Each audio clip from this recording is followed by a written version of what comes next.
nagsisisi? Ngayon, sasabihin ko sa inyo, dugtungan ko yung sinasabi ni Ka Eric na tayo po ay alipin hanggang ngayon ng mga Amerikano dahil hanggang ngayon nakikialam pa sila sa ating kalayaan at demokrasya. Ang mga nangyayari ngayon sa ating lahat, ang punot dulo, ang mga Amerikano. Ginawa lang nilang tuta si Bongbong Marcos upang ipatupad ang kanilang plano ng pagpapanatili na kailangan ang Pilipinas, ang mga Pilipino ay hanggang ngayon koloni o alipin ng mga Amerikano. Mga kapatid, ulat sa poll, nung bininta tayo ng mga katsila sa mga Amerikano, ay nagiging alipin na tayo ng mga Amerikano.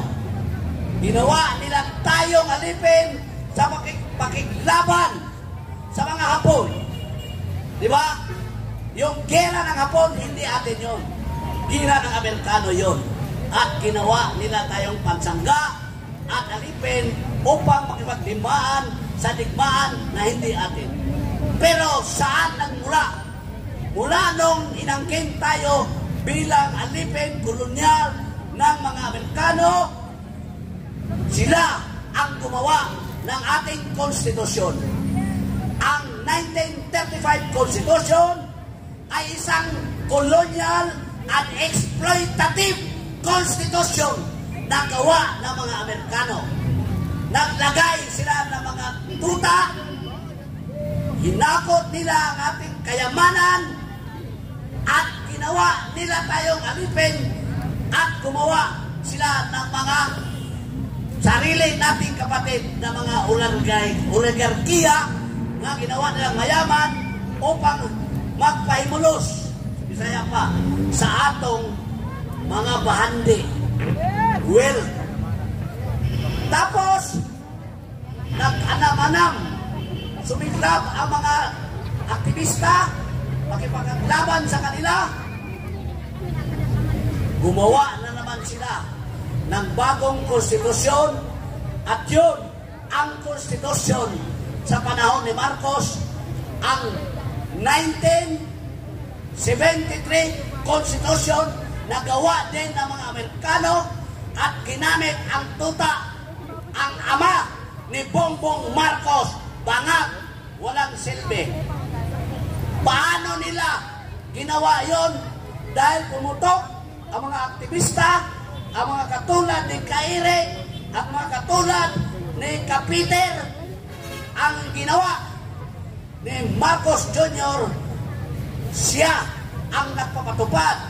Ginawa niya ang 1973 Constitution bilang isang colonial, exploitative at coercive constitution, dahil through batas militar, inapi niya tayong mga Pilipino.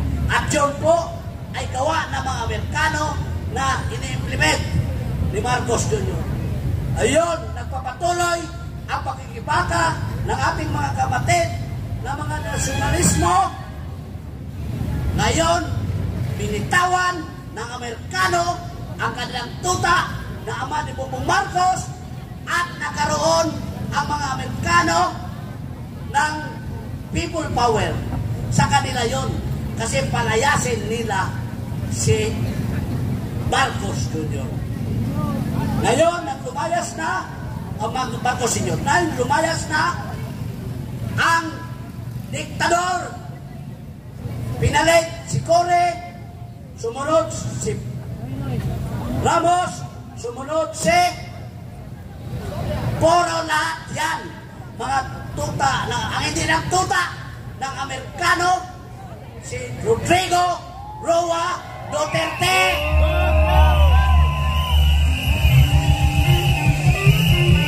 Lahat ng mga tuta yun nandoon sa konstitusyon na magpapatuloy sa mga pang-api at saka paghahakot na ating mga kayamanan ng mga Amerikano.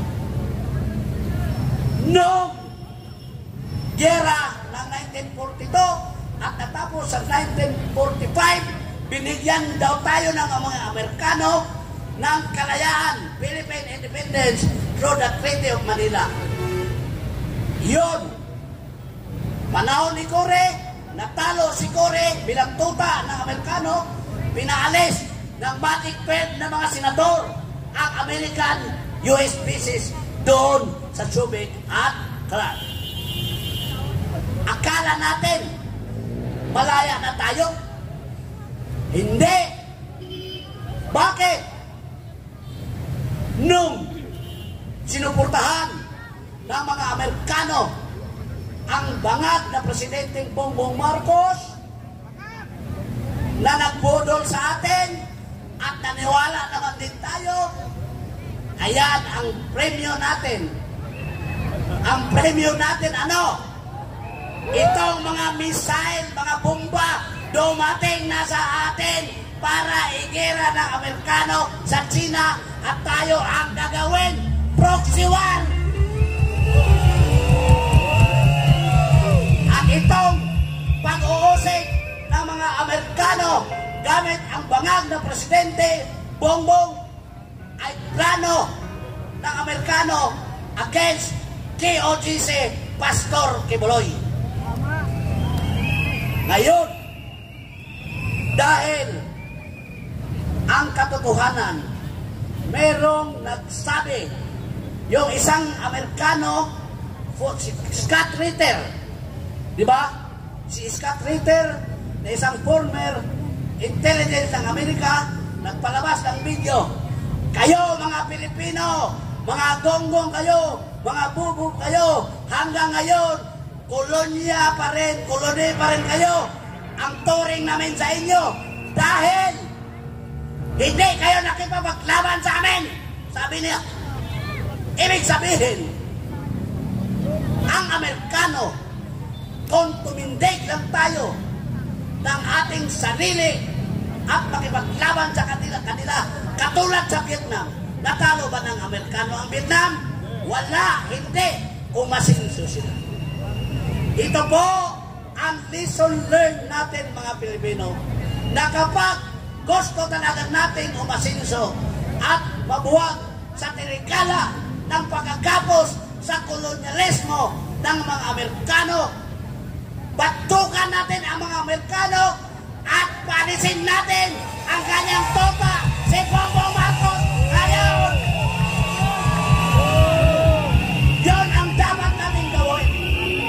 Kasi hindi tayo asenso at walang asahan ang ating henerasyon sa darating na panahon kung kahit sila magiging tuta at alipin ng mga Amerikano. Ibahin natin ang pyramid. Ang pyramid ngayon, ganito. Super rich, oligarchs. Rich. Ang middle class. Tapos malaki ang space ng mga pulubi. Poor, malaki. Kung matalo natin dahil makikipaglaban tayo sa mga Amerikano, baligtad ang pyramid. Yon, malaki na meron ng pag-asinso, malaki.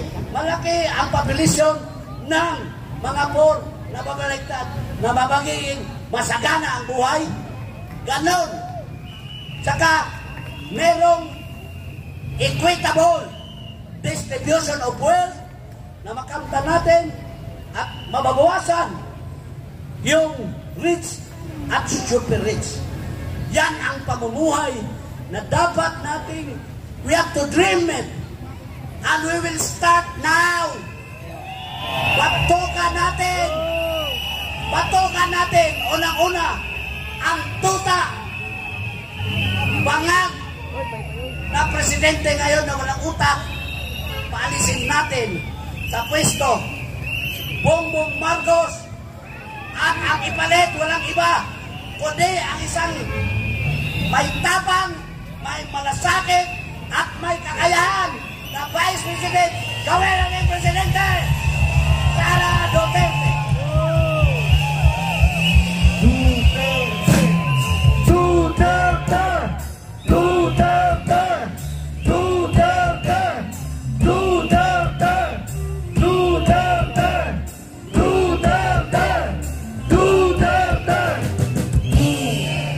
Bago ang susunod na tagapagsalita, ang ibig sabihin doon ni Yusek Benranque na balik na rin natin ang tagsulok, ito yung kanta na hindi pulat dilaw ang tunay na magkalaban.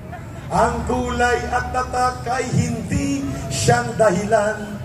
Hanggat mas marami ang lugmok sa kahirapan at ang hustisya ay para lang sa mayaman. Habang may tatsalok at sila ang nasa tuktok, hindi matatapos itong gulo.